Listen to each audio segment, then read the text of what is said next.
Hello friends, this is Ramesh Dubey. Education में आप लोगों का स्वागत है। आज बात करेंगे एमपी बोर्ड हिंदी के पेपर के बारे में। और हमारे पास अभी एक सेट है, उसका सॉल्यूशन हम लोग दे रहे हैं फटाफट आपको। तो देख लीजिए, हम लोगों ने जो एमपीज दिए थे और जो साथ में जो क्वेश्चंस दिए थे उसमें से कितने बेटे हैं, और आज के जो एमसीक्यूज के आंसर्स हैं वो एक बार हम देख लेते हैं फटाफट। तो हमारे पास क्वेश्चन पेपर के साथ में सॉल्यूशंस हैं यहाँ पे। तो सबसे पहला क्वेश्चन था, रिक्त स्थानों की पूर्ति करिए। तो रिक्त स्थानों की पूर्ति करिए, तो सबसे पहले भैया आंसर क्या आ रहा है?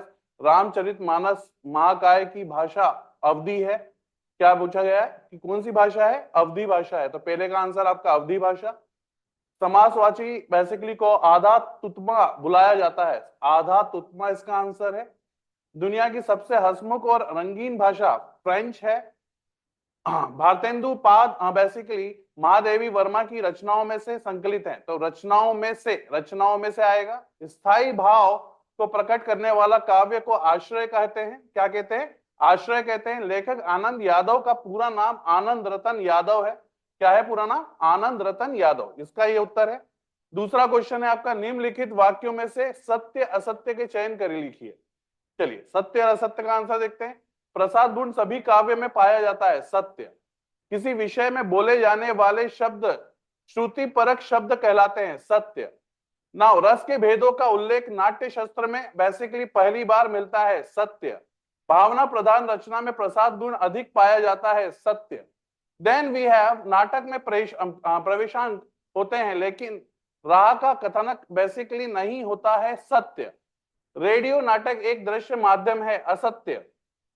ये दूसरे क्वेश्चन का आंसर हो गया। तीसरे क्वेश्चन का आंसर आपका क्या है? सही युगम का चयन कर लिखिए। सही युगम का चयन कर लिखिए। तो भैया सबसे पहले ख का जो आएगा काव्य नाटक आएगा, क का गाग्य विधि आएगा, ख का कविता संग्रह आएगा, ग का शब्द चरित्र आएगा और ख का आत्मकथा आएगा। तो ये इसका आंसर हो गया आपका थर्ड का। देन अपना चौथा क्वेश्चन जो है, चौथा और पांचवें क्वेश्चन का आंसर आपके सामने है। इसको भी देख लीजिए फटाफट आप लोग। तो चौथे और पांचवें क्वेश्चन का आंसर क्या है? एक वाक्य में उत्तर लिखिए। रामायण को संस्कृत में महर्षि वाल्मीकि ने लिखा था। संगीत के तीन प्रमुख विधाएं गायन, वादन और नृत्य है। रघुवंश महाकाव्य में के रचयिता कालिदास थे। शिव तांडव करते समय डमरू बजाते थे। ये सब उत्तर लिखे हुए सामने देख लीजिए आप। देन राम शक्ति संवाद नाटक के लेखक मैथिली शरण गुप्त है। आदि का अर्थ प्रारंभ शुरुआत होता है। आदि का अर्थ यानी कि प्रारंभ और शुरुआत। बुंदेली लोकांकित दो अन्य नाम फाग और कजरी है। देन अगला प्रश्न है अपना, सही विकल्प का चयन कर लिखिए। सही विकल्प का चयन कर लिखिए। हिंदू जननी जन्मभूमि है गीत बेसिकली हरि ओद रचित काव्य संग्रह से लिया गया है। उसका उत्तर है एकता संगीत। आपको चूज करना है चार में से, तो इसका आंसर आएगा आपका एकता संगीत। करुणा के मुखड़े में छिपी क्रूरता बेसिकली क्रूरता की कहानी। कठोर मन बंद अर्णित। शब्द के आधार पर वाक्य के प्रकार होते हैं तीन। देन कल मैं आपके साथ चलूंगा, इस वाक्य में विशेषण शब्द का उत्तर है आपके। पंक्ति के अनुसार पात्र कथन का आकलन हो रहा है। सुविचार। यह जीवन है और अभी क्या कहिए। रहस्यवाद है। क्या है ये?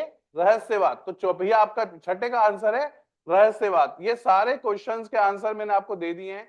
ये सारे का आंसर्स आप देख लीजिए एक बार। और ये सारे आंसर्स आपको बेसिकली सीक्वेंस वाइज मैंने लिख दिए हैं आपको, और आपको इसका वीडियो में अभी आपको डाल के दे देता हूं। तो आप लोग इसका चयन कर लीजिए कि भैया आपको कौन कौन से आंसर आपके सही सही आए हैं और कौन से आपके आंसर गलत आए हैं। धन्यवाद। That's all.